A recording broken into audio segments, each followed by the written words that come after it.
आप हैरान होंगे ये जानकर कि इस पृथ्वी पर अधिकांश लोगों को वही चीज़ें मिलती हैं जिन्हें वे पाना नहीं चाहते। साइंस डिवाइन के 3 प्रमुख महामंत्र हैं जिन्हें बचपन से ही हर एक बच्चे को समझा दिया जाना चाहिए। यदि आप चाहते हो कि आपको अपनी ज़िंदगी में मनचाही चीज़ें मिले, मनचाही मंजिल मिले, तो याद रखना,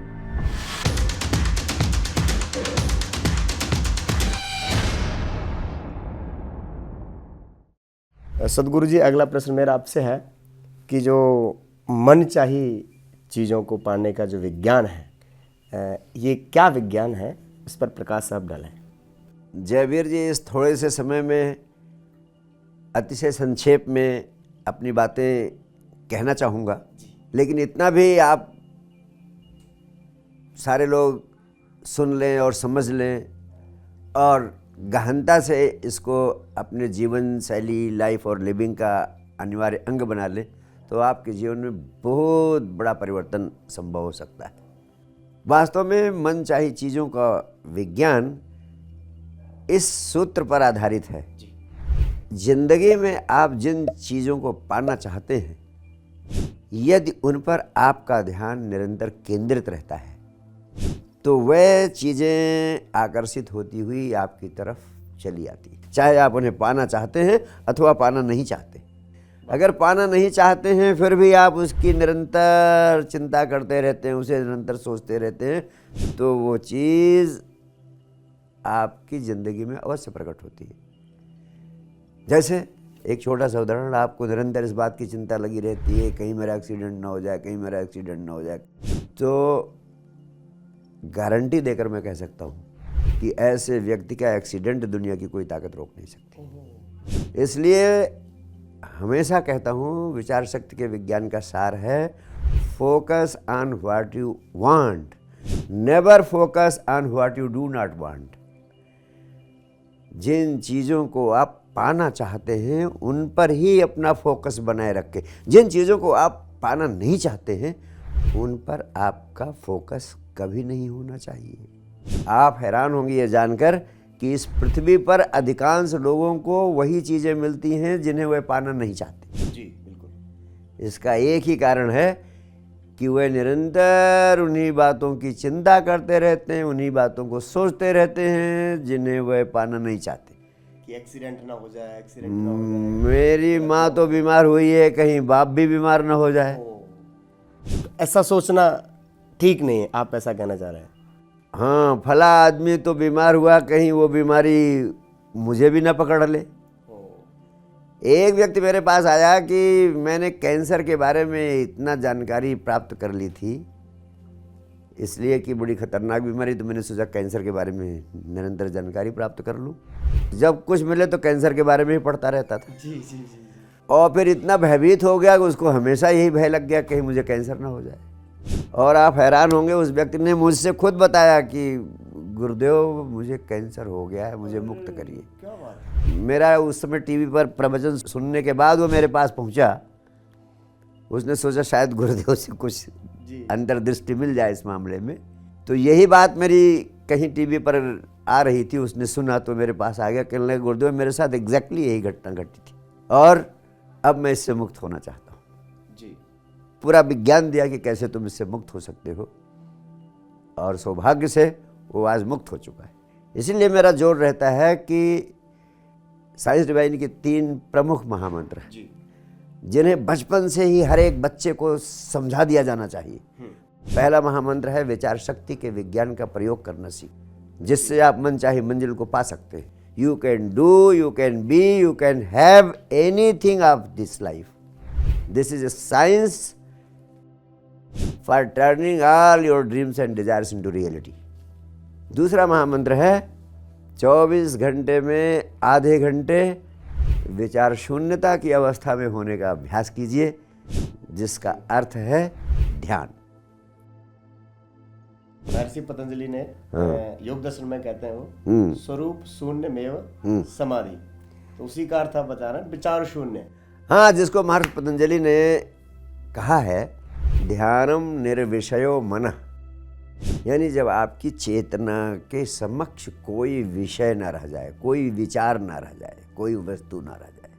इसलिए ध्यान के विज्ञान को हर बच्चे को बचपन से सिखाया जाना चाहिए। इसीलिए मैं कहता हूं कि आज की शिक्षा आदमी की जिंदगी के लिए जहर है। आज की शिक्षा आदमी को आदमी बनने की दिशा में सक्रिय नहीं कर रही है। मनुष्य की संभावना है कि वो सीधे परमात्मा को उपलब्ध हो जाए, यानी परम चेतना को उपलब्ध हो जाए, परम आनंद को उपलब्ध हो जाए, परम ऊर्जा को उपलब्ध हो जाए। ऊर्जा ही आनंद बनती। परम आनंद का अर्थ है ऐसा आनंद जो कभी भंग न हो। कभी भंग न होने वाला आनंद कैसे आपको मिल सकता है, उसका विज्ञान है ध्यान। और उस अवस्था को उपलब्ध कर लेना ही बुद्धत्व है। उस अवस्था को उपलब्ध कर लेना ही परमात्मा को प्राप्त कर लेना। परमात्मा कोई दाढ़ी मूछ वाला व्यक्ति नहीं, सातवें आसमान पर बैठा हुआ, जो आपके आरती उतारने से गिड़ाने से खुश होगा और कहेगा जो चाहे वो वरदान मांगो। इस अस्तित्व की परम ऊर्जा जिसे हम परमात्मा की संज्ञा देते आए हैं, स्वयं को परम शांति परम आनंद के रूप में ही मनुष्य के जीवन में प्रकट कर। जिस व्यक्ति के जीवन में जितना अधिक शांति है, जितना अधिक आनंद है, वो व्यक्ति उतना ही परमात्मा के निकट है। क्या बात। और जिस व्यक्ति को कभी भंग न होने वाली शांति, कभी भंग न होने वाला आनंद उपलब्ध हो गया है, समझ लेना उसे परमात्मा उपलब्ध हो गया है। और ऐसे परमात्मा को उपलब्ध कराना ही साइंस डिवाइन का लक्ष्य है। क्या बात। और इस विज्ञान के द्वारा मैं पृथ्वी पर समझ की क्रांति पैदा करना चाहता हूँ। अगर बात समझ में आ जाए तो किसी भी कर्मकांड की आवश्यकता नहीं है परम चेतना को उपलब्ध करने के लिए, सिर्फ समझ की जरूरत है। और तीसरा सूत्र है हर पल आनंदित रहना सीखिए। क्या बात। अध्यात्म के विज्ञान का प्राण आपसे कहना चाहता हूँ जी। अध्यात्म के विज्ञान का सार। जी।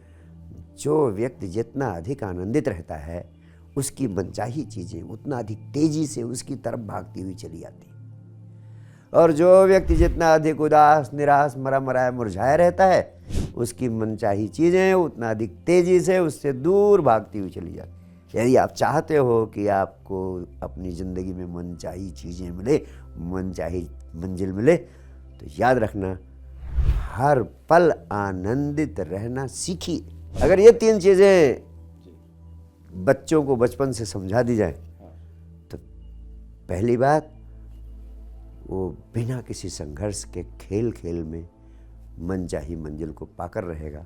और दूसरी बात, वह अपनी उपलब्ध चेतना को 5% से अधिक, 10%, 15%, 20%, 25% और यहाँ तक कि 100% भी जगाने में सक्षम हो सकता है। इस पृथ्वी पर जितने संबुद्ध सदगुरु आए हैं, वे किसी को पूजा पाठ सिखाने नहीं आए। उन सब के प्राणों में एक ही प्यास थी। अपने अपने ढंग से उन्होंने सोए हुए आदमी को जगाना चाहा, जगाने की चेष्टा की। सदगुरु कभी कुछ सिखाने के लिए नहीं, बल्कि जगाने के लिए आते हैं। सुप्त चेतनाओं को जागृत करने आते हैं। सुप्त चेतना को जगाने के लिए आते हैं। और धर्म के नाम पर, अध्यात्म के नाम पर जागने के अलावा से सारा कर्मकांड हो रहा है। इसलिए जिस भी रूप में धर्म इस पृथ्वी पर आज है, चाहे वो हिंदुओं का धर्म हो, चाहे मुसलमानों का धर्म हो, चाहे ईसाइयों का धर्म हो, चाहे जिसका धर्म है, वो सब कर्मकांड बनकर सीमित रह गया है। जो धर्म का मर्म था, जो धर्म का विज्ञान था, उससे सारी धार्मिकता वंचित हो गई है। इसलिए पृथ्वी पर एक नए धर्म को पैदा करने की जरूरत है, जिसमें कोई संगठन ना हो और जो हर व्यक्ति के जीवन का केंद्र बन जाए।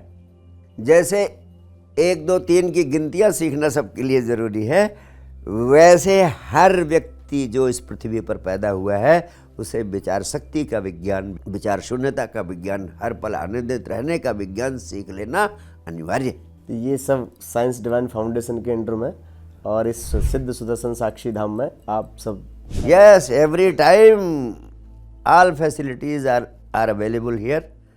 हर व्यक्ति को हर क्षण हर संभव सहयोग इस दिशा में दिया जा रहा है। मैं तो इस आश्रम के अलावा सारी पृथ्वी पर घूम घूम कर इस विज्ञान को लोगों के हृदय तक पहुंचाने की चेष्टा कर रहा हूँ। मैं आपको देखता हूँ कि निरंतर हर समय आप कहीं ना कहीं देश और दुनिया में लोग आपको सुनते हैं और आपके मार्गदर्शन के लिए आपको आमंत्रित भी करते हैं। लेकिन इस बात से कहना यह है, चिंता इस बात की है कि जो बाकी लोग इस सब विज्ञान को, इस सारे ज्ञान का मार्गदर्शन अनुभव करना चाहें आपके सानिध्य में, तो किस प्रकार का शेड्यूल आदि आपका रहता है? क्योंकि विदेश प्रवास भी आपके निरंतर लगे रहते हैं, देश में भी लगे रहते हैं, और साइंस डिवाइन फाउंडेशन के अंडर में जो यंग माइंड मूवमेंट आपका चल रहा है, शैक्षणिक संस्थानों में, बड़े बड़े संस्थानों में मैंने आपको देखा। हमारे गाजियाबाद के राज्यसभा सांसद डॉक्टर अनिल अग्रवाल जी के मैंने कॉलेज में आपका देखा। ये तो एक बात है, ऐसे बहुत प्रतिष्ठित संस्थान में आपको बुलाया जाता है बहुत सम्मान से। तो बिजी इतने शेड्यूल में किस प्रकार की व्यवस्थाएं हमारे दर्शकों के लिए हैं? जो दर्शक आपके सानिध्य में आना चाहें तो वो कब कब कैसा वो शेड्यूल आप जारी करते हैं? क्या कहीं ऐसा नहीं है तो मेरा निवेदन आपका है कि आप इस तरह का शेड्यूल भी सोशल मीडिया आदि पर जारी करें। आप इधर नहीं रहते हैं तो आपके बहुत सारे अनुयायी हैं, बहुत सारे शिक्षक आपने, ट्रेनर आपने तैयार किए हैं, वो सब व्यवस्थाएं इनको संभालते होंगे, तो वो एक बार थोड़ा सा बताएं दर्शकों को। इस संबंध में कुछ बुनियादी बातें आपको अवगत करा देना चाहता हूँ।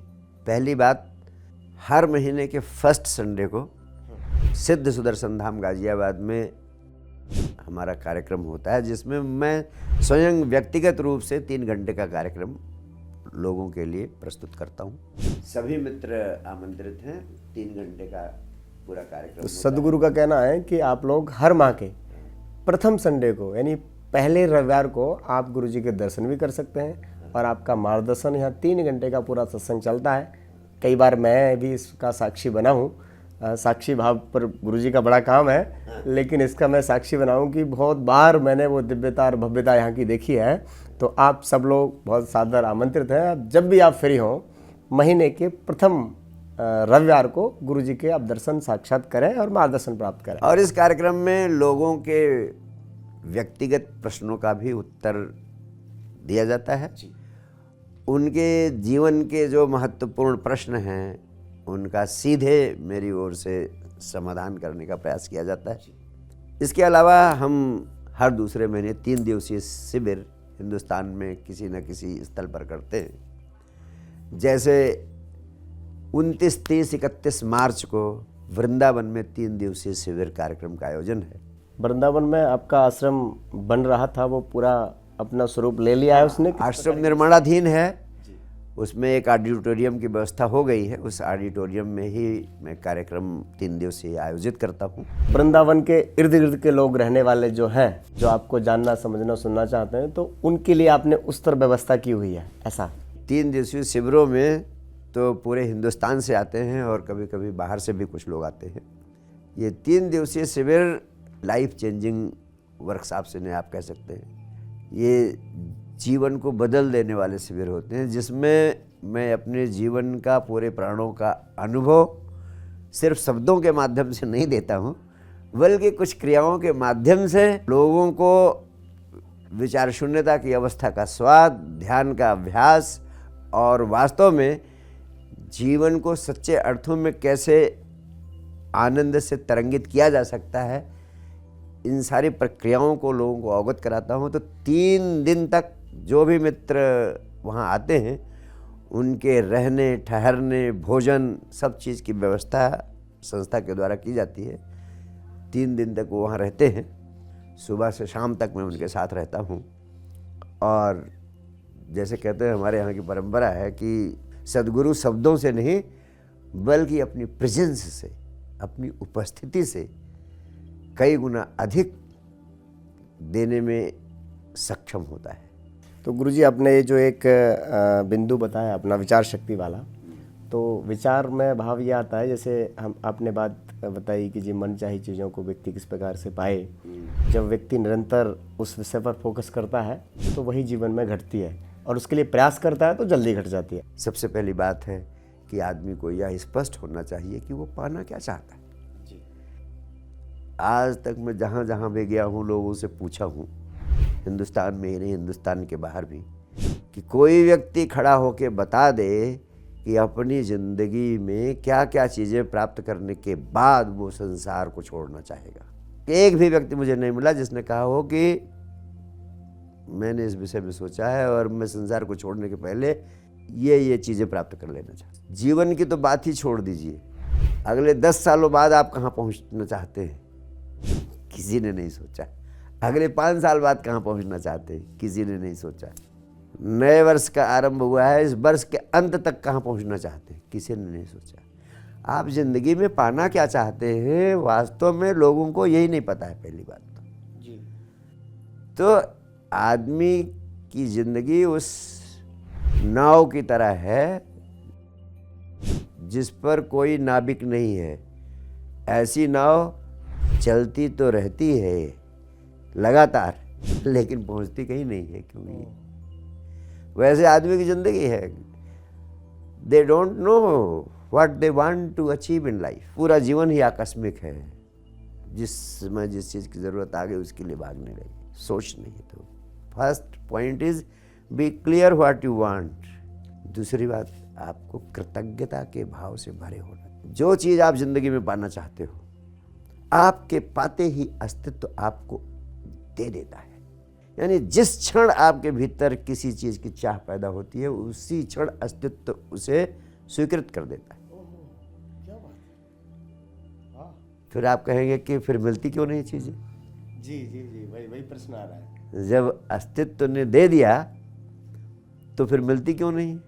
अध्यात्म का विज्ञान कहता है क्योंकि आप प्राप्त करने की भाव दशा में नहीं होते। जी। प्राप्त करने की भाव दशा में होना बहुत जरूरी है। जैसे मैं आपकी तरफ एक गेंद फेंकता हूं, अगर आप उस गेंद को लपकने की भाव दशा में नहीं होंगे तो गेंद आपके बगल से निकल जाएगी। वाह, ये बात है कि नहीं? बिल्कुल, बड़ा अच्छा आपने एग्जाम्पल दिया। तो जैसे आपके भीतर चाह उठी किसी चीज को पाने की, आप अस्तित्व के अनिवार्य अंग हैं। You are the existence. आप अस्तित्व के या परमात्मा के अनिवार्य अंग हैं। जो चाह उठी उसी ने पैदा किया आपके भीतर। वो देना चाहता है आपको, बल्कि वो उसी समय दे ही दिया उसने, लेकिन आप वंचित हो जाते हैं, पाने की भाव दशा में नहीं होते। जैसे आप चलने की इच्छा करते हैं, उसी क्षण पैर चलने लगता है। आप हाथ उठाने की इच्छा करते हैं, चाह उठती है हाथ उठाने की, हाथ उठ जाता है। बोलने की चाह करते हैं, मुंह बोलने लगता है। होता है कि नहीं? चाह उठने की काम शुरू। वैसे चाह उठने की अस्तित्व दे देता है आपको, because you are part of this existence. समझिए इस विज्ञान को। बड़े आसान शब्दों में आप समझा रहे हैं। इस विज्ञान को समझिए। You are part of this existence. The moment the desire arises, it is granted by the universe, but you become deprived of it simply because you are not in the receiving mode. तो receiving mode में होना जरूरी है। और मैं आपसे कहूँ, इस पृथ्वी पर जो अध्यात्म का विज्ञान संबुद्ध पुरुषों ने पैदा किया, उसका सार आपसे बताता हूँ। रिसीविंग मोड में होने की एक ही विधि है, एक ही उपाय है, और उस उपाय का नाम है कृतज्ञता के भाव से भर जाना। जो व्यक्ति कृतज्ञता के भाव से भरा रहता है, उसकी मनचाही चीज़ें बहुत तेज़ी से उसकी तरफ आकर्षित हुई चली आती है, और उसकी चाह अस्तित्व की चाह बन जाती है। इसीलिए कृतज्ञता की भाव दशा में होना मनचाही चीज़ों को पाने के लिए दूसरी सबसे महत्वपूर्ण आवश्यकता है।